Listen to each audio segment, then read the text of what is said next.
Ephesians 3:20 through 21. Now to him who is able to do immeasurably more than all we ask or imagine, according to his power that is at work within us. To him be the glory in church and in Christ Jesus throughout all generations, forever and ever. If there's one single verse that captures what has happened in the past year of this congregation, I think this verse captures it.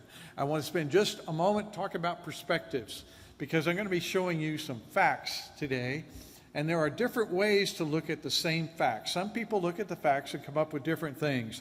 I'm reminded of John Adams, the second president of the U.S., when he was referring to the facts of the Revolutionary War. He said, what a great thing that has just happened, a beginning, a dawning of a new nation. While just across the ocean, the Brits were writing a completely different story to the same set of facts. We had 5,000 people that were gathered to eat on a hillside about 2,000 years ago. And he said, we don't have enough food to feed them. One little boy says, well, I've got 3 loaves and 2 fishes. Well, we've got 3 loaves and 2 fishes. And Jesus goes, we've got 3 loaves and 2 fishes. Let me show you what I can do with that. Same set of facts, perspectives make a difference. Brief recap. I'll go through this. What brought us to this process? We wanted to provide more classrooms. We wanted to provide a youth area to call their own, provide facilities for more connections to our community, provide larger meeting and meal capabilities. But our biggest needs really were to retain our members of all ages, but particularly our youth. We want to bring others to Christ who don't know him now, and a new building is but a tool of that. So we started out on a highlight of this campaign, and I've got a few highlights to go over very quickly. The actual financial numbers were higher, that was pledged, that were higher than most thought even possible, imaginable. Second, the sheer number of people involved. There was about 160 people that were involved in teams, including we had some people and team leaders, and I was going to name them. We're a little bit past schedule, so I'm not going to name all of them. You know who there are. I will mention one, Terry Durst. And Terry, in one of our meetings, she says, well, you know, when we built this building here, there was an idea that we would build it and they would come. And we can't do that again. And she's very right. And I committed to her at that point that we would not do again. So things got started. We had things that were started that will continue to have a future here, a prayer team, a gratitude, a ministry fair. Overall, the excitement level was very high, and we had a great celebration, was appropriate for what we had accomplished. So we had this, and so we needed to take some steps after that. We sought ways to reduce the expenses of the building without sacrificing the wants and needs. We sought to secure approval from the POA, Property Owners Association, to construct a metal building with a facade. I have to point out that most thought that was impossible, that was unobtainable, and we would not be able to do it. Don't even try. And we've since learned, of course, that we did obtain that approval from the POA. We performed an analysis on updated giving patterns of the congregation, and we decided on having this meeting to hone the direction and the designs before moving forward. We thought at this time that we would have everything. We're missing 1 or 2 details, but we decided to go on forward. So here is a part of this contribution giving and kind of a detailed analysis that went into that. What this shows is we estimate, and I want to use the word estimate, about 170 capable contributing families in this congregation, of which 118 are currently contributing on a weekly basis. Now, 2 things about that. It's impossible to know an exact figure on each one of those levels. So those are the best estimates that we can come up with of people that have the ability to give, and then people that give on a normal weekly basis. Need to go back, Blake. Go back. So that's how that number. Now, one thing I want to point out, this number, a year ago, this number was completely different. A year ago, this number, the top number was still about the same, 170. But we only had about 80 contributing families. So the trend has moved from 80 to 118. that's a real positive thing. It's a real positive change. And also, these numbers don't include us before adding new members, as was shown today, and other things that are continuing to show good trends. Okay, Blake. Our weekly contribution, you would expect would show some change in that as well. And so the weekly average now is about $12,395 a week. A year ago, it was about $11,000. So it has increased somewhere around $1,300 a week on average just in the last year. Again, that's really good news. I know we have that big red number of deficit there. That's true. We do have a deficit. I want to make two important points about this. The first point is how that number has shrunk over the past year. The second thing is we inherited some stock about some time back. We left that money that we inherited in stock. We left it in stock, and it pays us dividends. And if we were to take those dividends, and we do, and apply them directly to that deficit, they pretty close to balance out. So we have been able to meet all of our obligations. We've not had to shut down the electricity, none of those things, or draw money out of our reserves because of the dividends that we have gotten back that. And so those people that contribute, this 118 families that contribute, plus the dividends that we get, gets us. Now, one other note I forgot to mention about the 118, that does not represent families that choose to give only to particular parts of the ministry here. We don't include that or count that as a part of contributing to the work here. They have selected that they want to give to other things, and so that is not included in that. Okay, so the next slide. So we did some building revisions.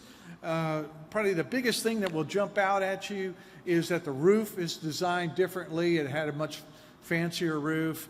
What you can't tell by looking at that is a metal building with and I forgot the terminology, but it has a facade around it to make it look like and do that. So we have done that. So we went back to the architect, asked him to do that. Again, nothing is finalized. We've not signed any contracts. There's still more work to do.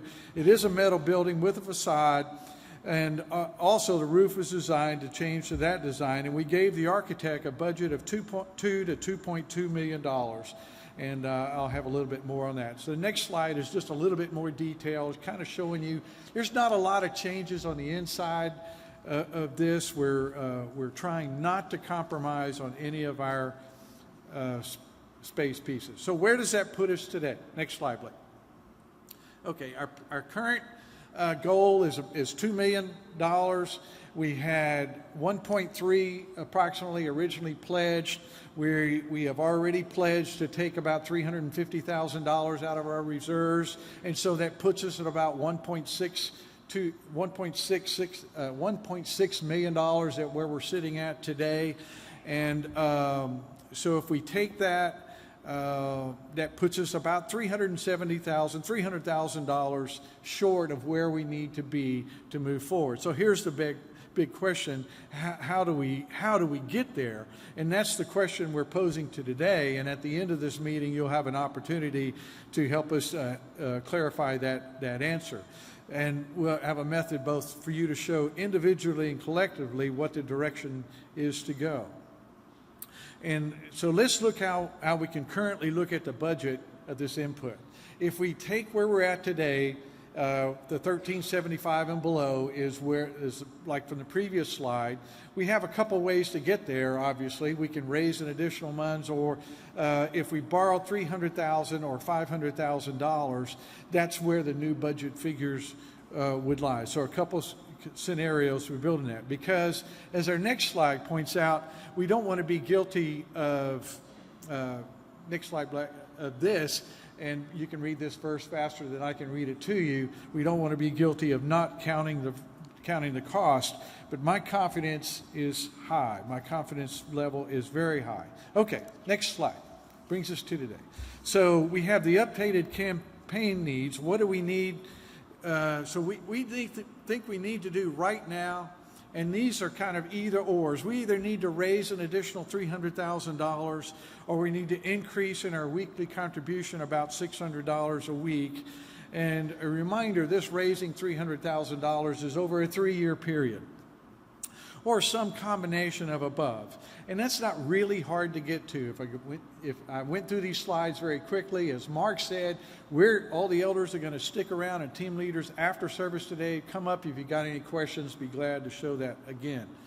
So option 1 is we currently have 88 campaign givers. 88 people that have said, I want to be a part about the future of this congregation, and they've got us to that 1.3 million or so at each. And if just the 88 givers were to say, I wanted to do 300,000 more, it would be about $3,400 on average a week per campaign giver. That's $1,133 a year. That's $94 a month. That's $22 a week, if only the 88 wanted to do that. If all the 170 wanted to be a part of it, obviously it'd be $1,764 total, $588 a year, $49 a month, and $12 a week on average. Now, I like to want to use that word average because many of you, and I know you, have already been sacrificial givers so far and said, look, we can't give anymore, and understand that. But we wanted to illustrate this on average. But I will also, before I leave this slide, be mindful of Exodus 36, verse 6 and 7, where everyone was bringing so many things to bring the tabernacle. Moses had to stand up and say, no, we don't bring any more, when everybody gets behind it. A second option, we could borrow $300,000 for a 15-year note at 6% interest, would be about $560 a week, $600 a week, any way you want to put that. $600 a week, now that's over a 15-year period, for just the 88 comes out to $7 a week. If everybody was included in that, the whole 170, it'd be about $3.50 a week. I don't think I need to explain that any further. I don't think I need to expound it on. I think to point out, though, that increases will increase over time. You know, this is based on our current expenses, and we can't expect our expenses of utilities, nor our ministers and our staff and all those expenses to stay flat. So that will increase over that 15-year period. But that's the way it is. Blake, I'm going to take just a minute. I'm going to stop the presentation, and if you'll go back to the very first slide, Blake, and I'll come back to this point soon. Some thought when we began this process that this is impossible. You cannot do it. In fact, I have been told that directly. It will never work. Some rejected the idea and wanted to be no part of this, even while so much excitement was evidenced. I've had statements said to me exactly like, I'm just not behind you guys on this, as if the elders were the one who was driving this, which is totally false. If it not be for the efforts of at least one individual who got together, the groupings of 20-something other young individuals who came and presented this idea, we would not be where today. Some who only think in the 100% tangible said, no way, you're dreaming. And you know what? You're right. We are dreaming. These young families are dreaming. We are dreaming. But look where we are. We are one trip to Whataburger a week for a family. One trip to Whataburger a week per family. Or one latte a week per family. And moving forward. Yeah, we're dreaming. Back to the last slide, Blake. So what are we asking today? Whether you've been a part of this campaign or not, whether you thought there's no way we could have gotten there, whether you thought, well, I'll just wait and see how things work out, this is how things have worked out. I invite you to be a part of the future of this congregation. I invite you to be a part of the financial and spiritual growth of this congregation, to join us today. There's going to be some men passing out some envelopes. God has already blessed us to get to this point. We're just honing now where He wants us specifically to do us. In this envelope, which you can or cannot fill out as your choice, is your opportunity to say, yes, I can give a little bit more on my capital campaign, or yes, I can give some on the capital campaign that I've not done so far, or yes, I can give a little bit more in a weekly contribution so that we can help to make this. You seal the envelope, give it to one of the elders. The only two people that will see that is the only two people that have seen the previous pledges, and that's Jack North and Willie Cassar. Everyone else will just see an aggregate. So I asked, that's what we're asking for you today, for help us to find a direction to go forward. I've been reading a lot of World War II books. I thoroughly enjoy them, but one of the things I noticed about all the leaders step out in front. And I'm not going to tell you what I'm going to do specifically. I'm not going to tell you what my family is, but I can tell you this. We are going to increase on both counts at least 10%. On both counts. We are going to do that. I've asked Steve to give us shepherd's blessing. Asked him to come up to pray. Steve has a lot of passion about a lot of things going on in this congregation. We have many that are in need of other prayers.